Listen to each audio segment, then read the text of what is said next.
तर जाऊच देत नाही. मध्ये चकमा लागतो बा तुमच्या इकडे लागते तिथे नाही माहीत नाही. आम्ही शेतात जायचो पहिले कंदील घेऊ, पण जिथं जायचं तिथं नाही दुसरीकडे भटकायचो. मग या माणसाला असे खूप चकमे लागतात रस्त्यामध्ये. म्हणून दासनी याच्यामध्ये असा उल्लेख केला, रस्त्यात घडले महाचमत्कार, क्षणात नरक दर्शनात स्वर्गाचे दार. कोणते? वासना, वासनेच्या सगळे राहणं. म्हणून काय झालं, क्षणात रस्त्यात लागले महाचमत्कार, रस्त्यात क्षणात नरक तर क्षणात स्वर्गाचे दार. कोणाला मदत करायची वासना तर स्वर्ग, आणि खपवायची वासना तर नरक.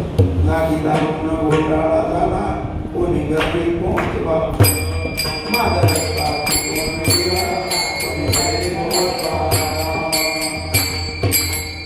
अशी अवस्था झाली. हरिदास सद्गुरू केले एक नाम औषधी पिला, नाम गाता नाचू लागला. सद्गुरूने आवाज करून थेट घरीच सोडून गेला. विठ्ठल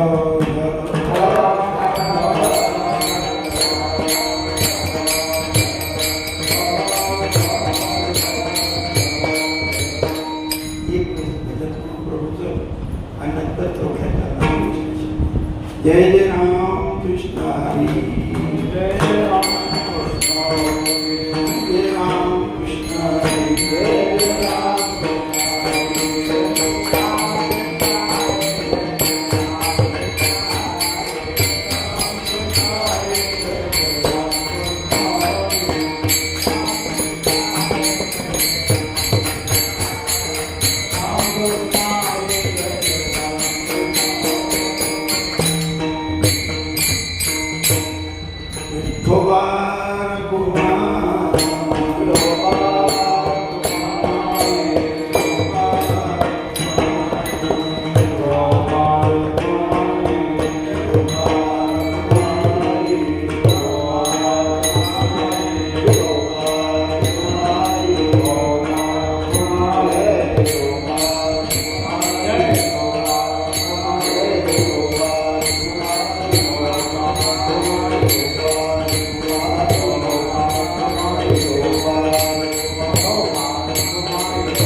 तिसऱ्या चरणापर्यंत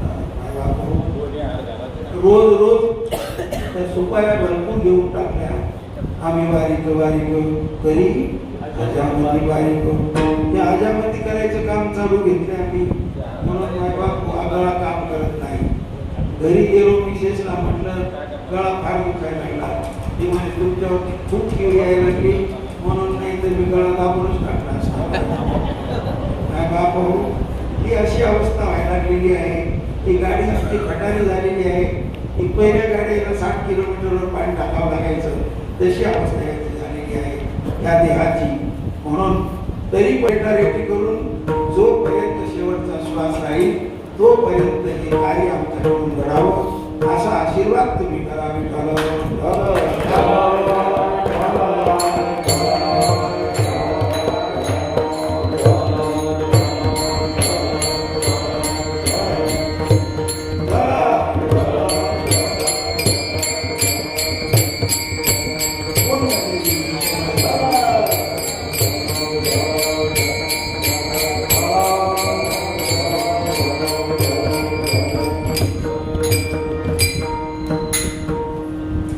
चौथ्या चरणात काय सांगितलं तेवढं सांगा.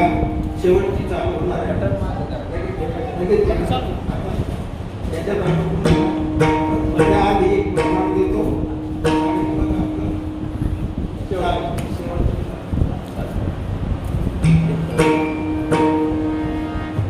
एका कीर्तनामध्ये मारवाड्याचं पोरगं गेलं, कोणी असतील तर वाईट प्रमाण आहे.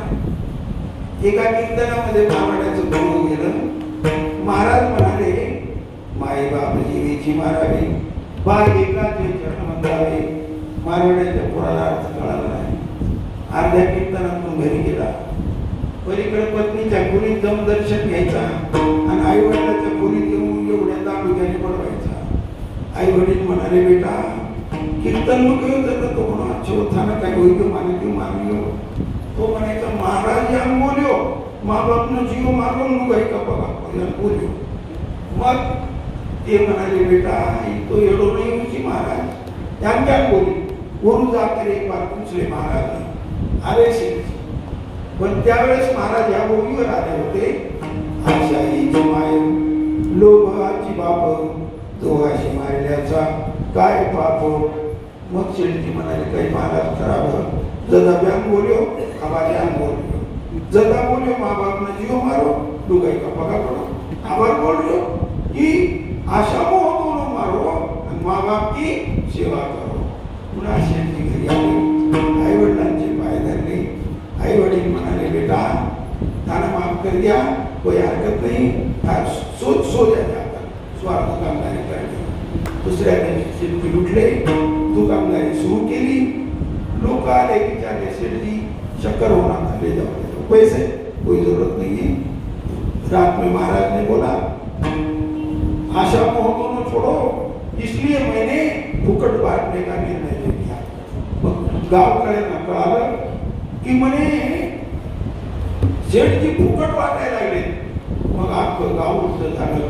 दुकानात काहीच ठेवलं नाही, फाटके कोतडे बी ठेवले नाही आणि फुटके डबडे बी ठेवले नाही.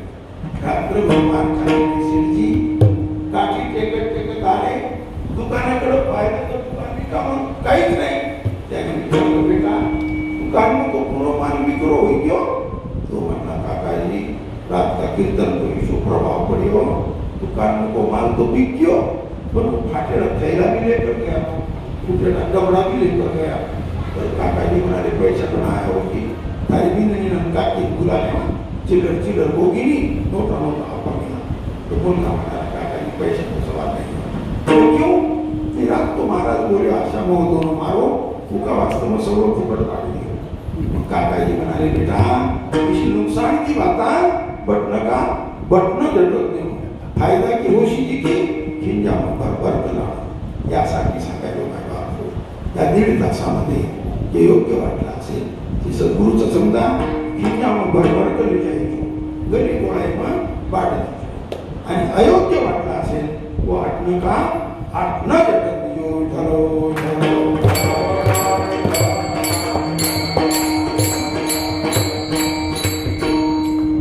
चौथ्या चरणावर चिंतन करा. चालू नाही